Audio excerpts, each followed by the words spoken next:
Hello my dear student, आप सब कैसे हैं। मैं उम्मीद है कि आप सब अच्छे होंगे और आप सबकी पढ़ाई अच्छी चल रही होगी।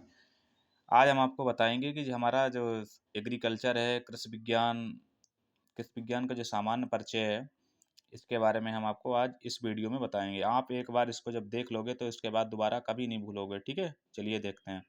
सबसे पहले हम बात करते हैं जो हमारा एग्रीकल्चर जो है। ठीक है, एग्रीकल्चर यानी कि इसको बोलते हैं कृषि विज्ञान। तो एग्रीकल्चर क्या है? एग्रीकल्चर लैटिन भाषा के दो शब्दों एग्री प्लस कल्चर से मिलकर बना है। ठीक है, एग्री माने क्या होता है? भूमि, और कल्चर माने क्या होता है? प्रबंध करना या खेती करना। तो देखो, कल्चर लैटिन और ग्रीक भाषा के शब्द आपको पहचानने में, जिसके लास्ट में कल्चर आता है वो हमारा लैटिन वर्ड होता है, और जिसके लास्ट में लॉजी आता है वो हमारा क्या होता है? ग्रीक भाषा का शब्द होता है। तो एग्रीकल्चर क्या है? हमारा एक लैटिन भाषा का दो शब्दों से मिलकर बना है। ठीक है, एग्री प्लस कल्चर। एग्री माने होता है भूमि, कल्चर माने होता है प्रबंध करना या खेती करना। तो इसकी जो परिभाषा होती है, विज्ञान की वह शाखा जिसके अंतर्गत हम खेती करने का अध्ययन सीखते हैं, कृषि विज्ञान कहलाती है। ठीक है, ये विज्ञान की एक शाखा है जिसके अंदर हम खेती करने का अध्ययन सीखते हैं। क्या कहलाती है? एग्रीकल्चर कहलाती है। एग्रीकल्चर किसकी शाखा है? विज्ञान की। जैसे फसलोत्पादन, मछली पालन, पशुपालन, मधुमक्खी पालन आदि। ठीक, जैसे फसलोत्पादन कर रहे हैं, फसलों को उगाना, मछली पालन, मछली का पालन करना, और पशुपालन, पशु जैसे गाय, भैंस, बकरी, भेड़, इन सब का पालन करना। ठीक है, तो ये पशुपालन के अंदर आएगा। मधुमक्खी पालना, रेशम कीट पालन, ये सब एग्रीकल्चर के ही अंदर आएंगे। अगर आप पशुपालन कर रहे हो वो एग्रीकल्चर ही है। अगर आप मछली पालन कर रहे हो तो वो एग्रीकल्चर, क्योंकि आप कर कहाँ रहे हो? फील्ड पे कर रहे हो। ठीक है, कोई एरिया, कोई क्षेत्र में कर रहे हो ना, फसलें खेत में उगा रहे हो, फील्ड पे उगा रहे हो, तो वो एग्रीकल्चर ही कहलाएगा। पशुपालन भी एग्रीकल्चर के अंतर्गत आएगा और मधुमक्खी पालन भी एग्रीकल्चर के अंतर्गत ही आएगा। ठीक है, इसके बाद हम बात करते हैं, तो ये आप समझ गए होंगे एग्रीकल्चर की परिभाषा। वैसे और भी परिभाषाएं हैं, जैसे भूमि का प्रबंध करके उसके ऊपर भूमि पर खेती करना ही कृषि विज्ञान कहलाता है, या मानव को अपनी प्राथमिक आवश्यकताएं जैसे भोजन, कपड़ा, मकान आदि की पूर्ति के लिए भूमि पर खेती करना ही कृषि विज्ञान कहलाता है। जैसे फसलोत्पादन, मछली पालन, पशुपालन, मछली पालन आदि। ठीक है, तो ये डिफिनीशन छोटी सी है, आप इसको अच्छे तरीके से लर्न कर लो। हमारे चैनल को जो है ज़्यादा से ज़्यादा लाइक और सब्सक्राइब करिए और शेयर करिए। ठीक है, जिससे और भी स्टूडेंट हैं इसको आराम से देख सकें।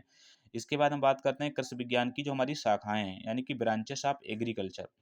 देखो, जो एग्रीकल्चर की हमारी शाखाएं हैं, इनको हमने दो भागों में बांटा है। नंबर एक प्लांट, यानी कि पौधे वाली, जो पौधे से रिलेटेड है। नंबर दो हमारा एनिमल्स, यानी कि जो जानवरों से रिलेटेड है। यानी कि प्लांट क्या है? जो पौधों से संबंधित है, जिसमें पौधे उगाए जाते हैं। और दूसरा एनिमल क्या है? जिनमें जानवर से संबंधित है। तो सबसे पहले हमारी शाखा एग्रीकल्चर की सबसे मुख्य शाखा है, उसका नाम है सस्य विज्ञान। इसको इंग्लिश में हम लोग एग्रोनॉमी कहते हैं। ठीक है, ये एग्रीकल्चर की सबसे मुख्य शाखा है।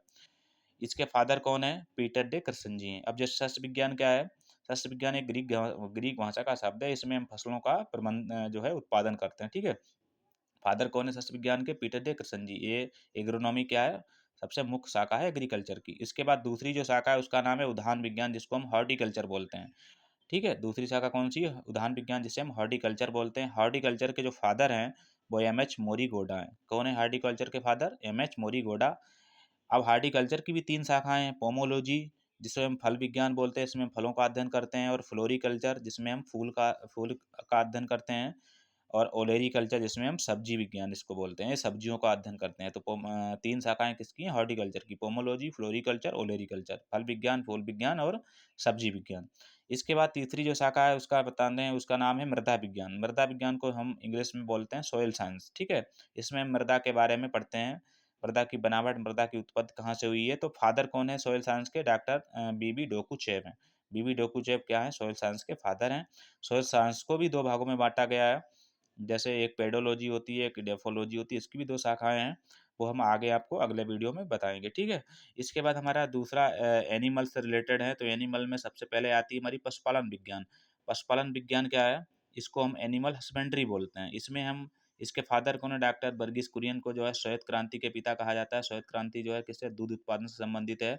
तो इसमें हम गाय, भैंस, भेड़, बकरी, इन सब की जातियों के बारे में, इनका कैसे पालन करोगे, तो इसका कैसे ना सब रोकथाम, इनमें रोग वगैरह, कीट जो जो रोग लगते हैं, इन सब का निवारण, और जितने भी पशुपालन यानी कि गाय भैंस जो भी हैं, इनके संबंधित अध्ययन को यानी कि इसके पशुपालन में ही हम लोग सीखते हैं। ठीक है, उसके बाद दूसरी है शाखा, इसे बोलते हैं मधुमक्खी पालन। इसको इंग्लिश में एपीकल्चर बोलते हैं। इसमें हम मधुमक्खियों का पालन करना सीखते हैं।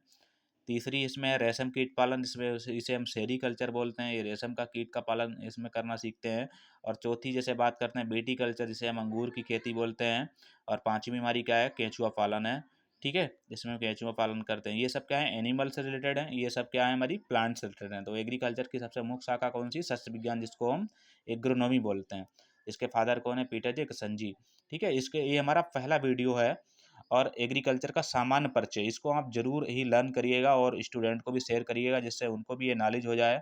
और ये एग्रीकल्चर के कोई भी क्लास के स्टूडेंट हों, ठीक है, सबके लिए बहुत ही इंपॉर्टेंट है इसकी जानकारी होना, क्योंकि एग्रीकल्चर का ये पहला क्लास है और इसका सामान्य परिचय है, इसके जानना बहुत ही ज़रूरी है। तो हमारा ऐसे ही इसके बाद हम आपको दूसरा वीडियो इसका जल्दी ला रहे हैं, जिसमें हम सस्य विज्ञान की शाखाओं, एक एक शाखाओं के बारे में बताएंगे, ठीक है।